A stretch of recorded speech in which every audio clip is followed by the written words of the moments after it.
Here's a thought. On the brink of being satisfied, desire still appears infinite. This quote is regarding sexual desire. That moment just before, when you feel like the pleasure will go on forever, that anticipation of infinite pleasure. Now, someone asked earlier on Facebook if we will ever know everything, if it's possible to know everything, and even suggested that when we do, will the universe come to an end? And I often think about this question because my passion is to know everything. But of course there's an old expression that goes with that, the more I know how little I know, and how much more there is to know.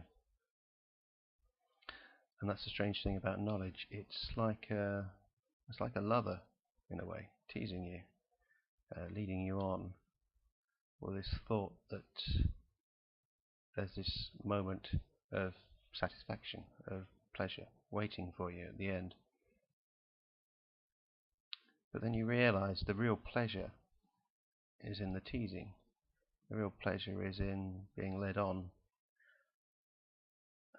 It's the anticipation of what's to come rather than the discovery of what's there. Now you might think actually you're doing it wrong if that's the way you feel about it, but I'm not really. I'm using that as a way of expressing what I really want to express, which is about ultimate understanding of things and whether we will achieve that, whether we are indeed smart enough to ever achieve that. And I was thinking about this space that we meet in itself, Facebook. This place that doesn't really exist except electronically. We make friends, we chat to people, we get to know them, we get to know sometimes quite intimate things about them, about their lives, about their hopes, their desires, their dreams, and we share those things with each other. I suppose because a lot of us on here are writers or would-be writers, we're that kind of person.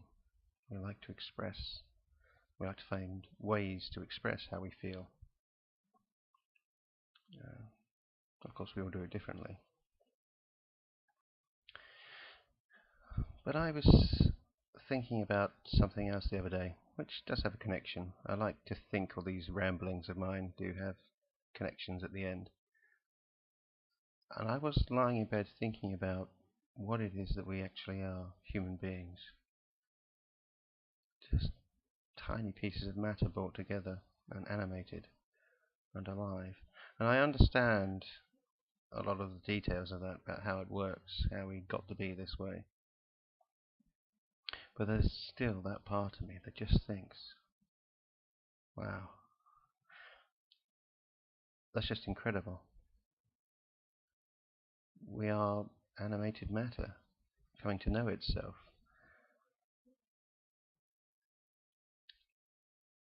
And I feel those things deeply inside myself. Those things have left a mark in me as a human being. And I sometimes think about making these little films of mine and expressing some of my deepest and sometimes darkest feelings about the world. And I think a lot of people that actually know me, have known me all my life, will probably think, who the hell is this person? I don't know them. Well, this is the real me. This is who I really am inside.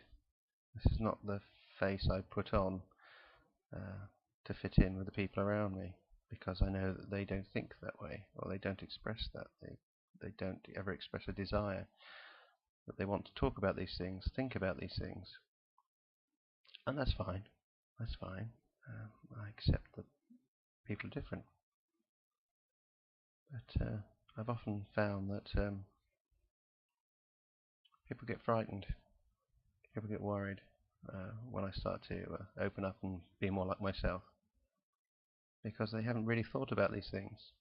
They really haven't. And for me, that's, now that I've done it, now that I've changed, it's hard to believe how anybody could not want to do that, not want to think about those things, because they aren't just words to me. These aren't just books I've read and ideas that I have. I live them. I breathe them. They're what I am. They define me. And I guess I just want to express some of that to others.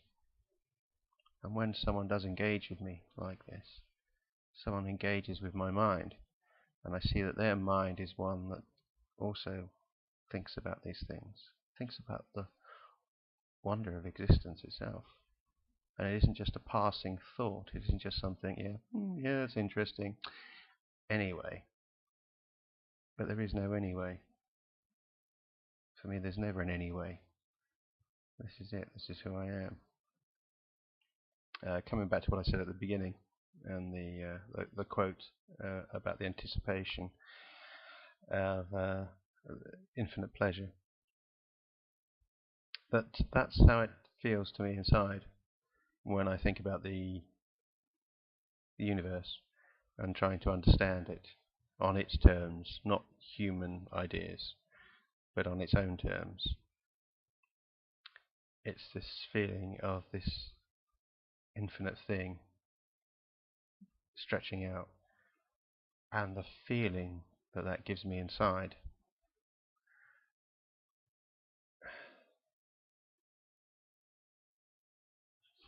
Goes beyond words. It is the ineffable. It's like that feeling just before sexual satisfaction. This feeling that this wave of pleasure is about to hit you. It feels like that to me when I think about the universe. This infinite wave of understanding and knowledge of what it is and what it means and what it represents through us. Well, that was kind of the point I wanted to make. I get off on the universe. Well, there you go. Bye.